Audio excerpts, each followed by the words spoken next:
Becoming a blockchain developer is one of the fastest ways to change your career and earn a high income. The average salary for blockchain developers is over $150,000 per year, with many developers earning six figures with as little as 1 year of experience. But what if I told you you could get those exact same results in 6 months? Well, in this video, I want to tell you how I personally accomplished this step by step and how you can learn to do the same. I'm going to talk about all this as a blockchain developer myself who works with this technology on a daily basis, and it's helped thousands of other people change their careers and become real-world blockchain developers. So if you're new around here, hey, I'm Gregory, and on this channel, I turn you into a blockchain master. So if that's something that you're interested in, then smash that like button down below for the YouTube algorithm and subscribe to this channel. And if you like what you see in this video today, and you're totally fired up about this topic, about changing your career, I can show you how to do that over at dappuniversity.com/bootcamp. All right, so let's get into this. Let's talk about how to become a six-figure blockchain developer in 6 months. So a really quick bit about my background in case you're just brand new around here and we haven't met before.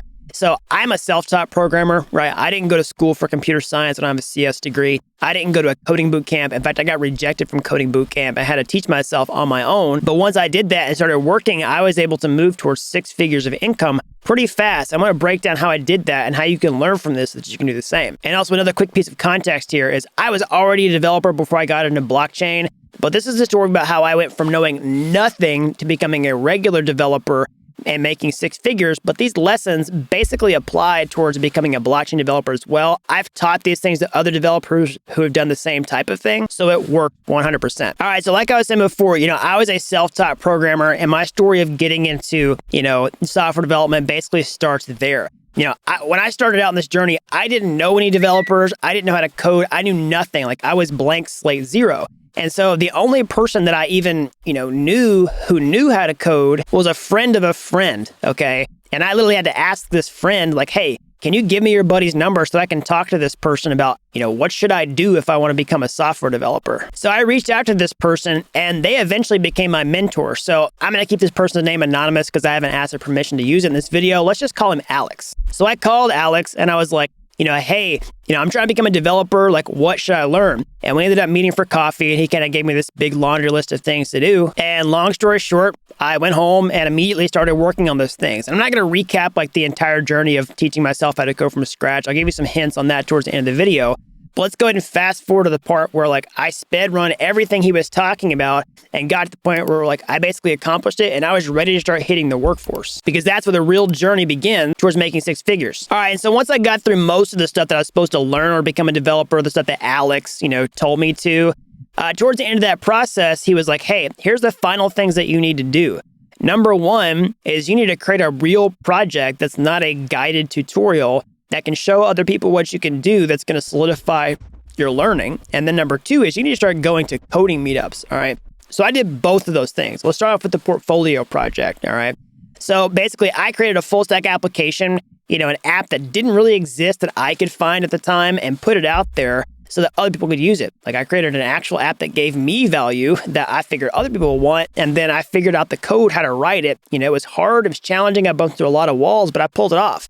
Basically, I've created a full stack personal CRM where basically you can pull in all of your Facebook contacts and start getting alert reminders about when to essentially, contact those people so that you can nurture these relationships, and it can sort of automate this process for you and then integrate into electronic communications to give you templates to send to them and check in on them.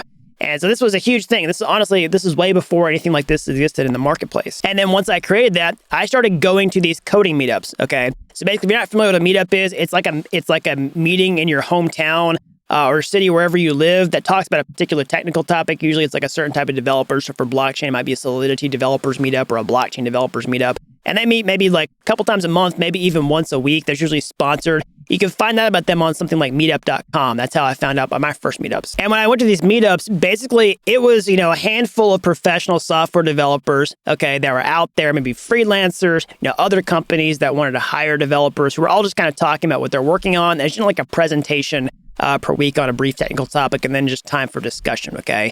So there was also a lot of other coding bootcamp attendees there. So again, I didn't go to the coding bootcamp, but a lot of people are in the coding bootcamp. And, what I did was I just sort of got to the meetups and started watching what was happening because, hey, I'd never been in a professional software development context before. I figured one of the best ways to learn about it is just go see what other people are talking about and the types of challenges that they were facing. So, I would listen to what real developers or, professional developers were talking about. They were working on the types of problems they were having.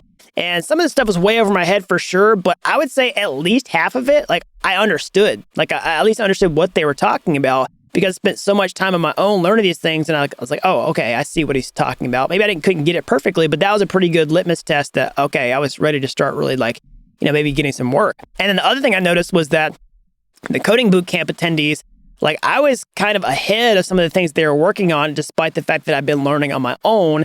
Maybe they have been ahead of me with some things, but generally speaking, I could do things that they couldn't do. And none of them had, portfolio projects at all that were anything like what I had created on my own. Okay. And again, they were sort of in this track at bootcamp where they couldn't work on their portfolio projects yet. I was way ahead of them. And I already had this thing that helped differentiate from me from other people. So now, like I was saying before, I built an application that I really wanted and I thought other people would use and actually put it out there and got a couple people to use it. And that ultimately caught the attention of lots of other people in the meetup because it was a novel application idea.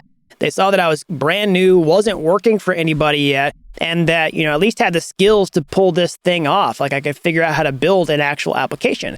And so that actually eventually got the attention of another developer who was at that meetup who was another freelancer, okay? And this is a person who was very skilled and, was essentially looking for other people to work with him to build his freelancing business, okay? And that was how I earned my first dollar as a developer, was getting that person's attention. And this person actually became my next, mentor, which became very instrumental in me, building my software engineering career and breaking past that six-figure mark. So I'll anonymize this person too. Let's just call him Bob. Okay, so my first mentor was, Alex, who kind of helped me figure out the learning path to becoming a developer. And then Bob was sort of the next player who eventually hired me as their first sort of assistant and started teaching me these things in order to become a good developer. So once I, got into my first development job, essentially was as a freelancer, I was just an hourly freelancer. I was working part-time, but I was getting that experience. So, one of my pieces of advice I'll talk about in a minute is just getting that initial experience is huge, regardless of how much money you're making. But that was huge because then I could actually see what it's like to work on professional projects. I could be under somebody else's wing who I could give value to, and they could sort of teach me what I needed to know to keep giving them value, but also ultimately grow my own professional skills. And now when I started off, I wasn't making a ton of money on the grand scheme of things, okay?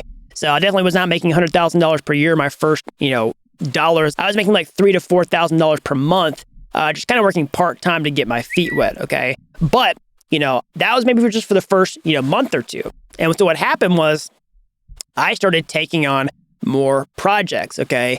Initially, my mentor was a freelancer juggling multiple projects.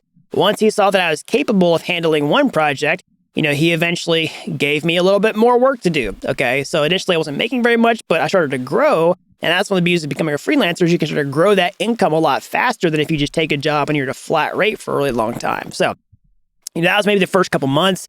And then maybe fast forward to 3-4 months down the road, what happened was, my mentor, Bob, who I was working for, was able to refer me, refer is a key word here, I'll talk about that in a minute, to another company who was looking to basically augment their staff with anybody they could find. They had so much work, they didn't know what to do. They were having a hard time hiring developers, and they were willing to take on a freelancer to do staff augmentation to basically grow their team, at least for a temporary time, okay? And so that referral was huge, and that basically helped me, pretty close to double my income at that point. All right. And so, that essentially ended up being a long-term relationship with that company where I was, doing freelancing for a very long time. And I was probably making, if I had to guess, at that point, maybe around $75,000 per year run rate, okay, on a monthly basis. And then fast forward to a couple months later, my original mentor who helped me get started in the first place, again, we're going to call him Alex, came and, emailed me and was like, hey, I've got this coding project that I can't do anymore. Can you take it over? Because he had seen what I've been working on. I've been keeping up with him on my career journey. And he gave it to me, and that boosted me past the $100K per year mark. At that point, I was making $8,000 or $9,000 a month between 3 main projects. And I was able to do that within 6 months of, earning my first dollar as a developer. And so that's it. That's really the story of how I became a 6-figure developer, in about 6 months. Okay. Now, again, full disclosure, that was not 6 months from me knowing nothing about how to code. That was 6 months from me earning my first dollar to scaling my income past 100K, and I quickly scaled it beyond that. Now, how can you learn from this so that you can accomplish the same type of thing? Now, I'm not saying that you need to copy exactly what I did in my story and then go try to do the exact same thing, because those set of circumstances probably aren't going to align for you in the exact same way they did for me with the exact same timelines. But let's talk about the factors that made this work, and those factors, these are pressure points, they're levers that I've taught other people how to use so they could accomplish something similar. So let's start with number one. That's mentorship. Okay, so mentorship is huge. So if you had to figure out how to code on your own and then go figure out how to break into an industry and increase your income, and you knew nothing about that, it's probably going to take you way longer than somebody else who's actually done it, who can sort of look into your situation and say, hey, you just need to do this based on what you're telling me. And sometimes that advice might be challenging to actually accomplish, but at least knowing the roadmap is huge. So mentorship is the number one thing that really helped me accelerate this process, okay? So now, let's talk about number two, which is going to meetups, okay? So going to in-person meetups where other people can see what you're working on is huge, because you can actually get face-to-face with other people who could hire you. If you just talk about what you're doing, that can open the door towards these types of relationships that I'm talking about. And they may not just instantly lead to you getting a job, but these things might, start to bear fruit a few weeks or a few months down the road that can lead to these types of hiring conversations, maybe for your first job, or maybe even a second job to sort of get, a better job later. Now, let's talk about the next thing, which is portfolio. Okay, so portfolio is also huge, because I don't think I could have done exactly what I did if I hadn't gotten work as fast as possible. And having a portfolio is one of the best ways to do that, and a good portfolio. So basically, whenever someone's going to hire you the first time, they have to take a chance on you. And there's like this catch-22 of how do you get a job if you need experience to get a job in the first place? Well, you get to get that experience outside the workplace, and that's by building a real-world application that other people might use and creating your portfolio to show people that you actually can be a developer without someone holding your hand, without, doing that inside the workplace. So that's basically a way that you can skip the interview. And so if you can skip the interview entirely, you don't have to go send your resume out. You don't have to go apply on company websites. If you can go to in-person meetups or hackathons and then show your portfolio and talk to people, you can cut past that interview entirely and then just go straight for the throat and then get that, first job. And you can do the same thing to increase your salary past 100K. Now, let's talk about the other big thing that really helped me, break past that 100K per year mark much faster, of course, was freelancing. Like I alluded this to earlier, basically, with most jobs, you either have to ask for a raise to increase your salary, or you have to change jobs. And typically speaking, as a regular employee, you can't do those things as frequently as you can as a freelancer.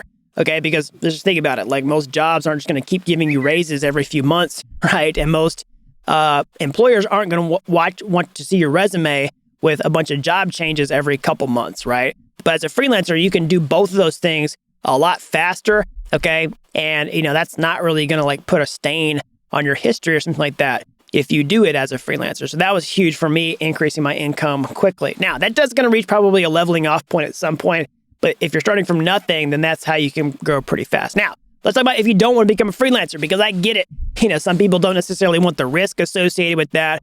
What could you do instead? Well, if I were going to start this over from scratch and make the goal of trying to earn six figures as fast as possible, what I'd do is I would basically just get a job as fast as possible and not stress so much about what the starting salary was, even if it wasn't even close to six figures. So here's why. What I was talking about before is ultimately someone wants to take a chance on you, and you need experience in order to get that sort of six-figure role. So what I would do is just get a job as fast as possible, not stress about what it is. And when that's sooner, you can basically keep working that job and start creating the exact same things I was talking about on the side, maybe a better portfolio, maybe a real-world application, and start, looking for that next job after you've got some real-world experience under your belt. And then what you do is you basically just turn down everything that isn't exactly what you're looking for the next thing. Because if you have a job that's paying your bills, that's essentially leverage. You can just say no to everything and then go through all those conversations for hiring and then turn out everything that you don't want. All right, so that's an overview of some of the tips that I would use if I was trying to do the exact same thing over again today. All right, so finally, if you're just starting from scratch and you're not quite at that point where you're ready to start like hustling and looking for jobs, what are the prerequisites to getting all this done? In terms of portfolio projects, I just put out a video recently on some of the top Web 3.0 portfolio ideas for 2023. Definitely go check that out if you haven't already. You definitely go through that process of guided development where essentially you're going over the shoulder with somebody else to create a real world project from scratch. You can definitely go check out any videos on my YouTube homepage. We're putting out regular step-by-step tutorials on how to do that. And then also, if you want just step-by-step overview on the entire process of how to become a blockchain developer from scratch, definitely check out the video on my YouTube homepage. We just released a new updated one for 2023 on how to become a blockchain developer and the complete roadmap for that this year. And then finally, if you want to speedrun this entire process, what can you do? Of course, smash that like button down below for the YouTube algorithm. Subscribe to this channel if you haven't already. That really helps these videos out so the more people can learn about blockchain. But then, definitely the next step is I can show you the complete fast track for doing this, over at dappuniversity.com/bootcamp, okay? Again, you don't have to be an expert to get started today. I've helped people with zero coding experience become real-world blockchain developers in a matter of months. Some did the exact same roadmap that I'm talking about in as little as 2 months. All right, so that's all I got for this video. And until next time, thanks for watching Dapp University.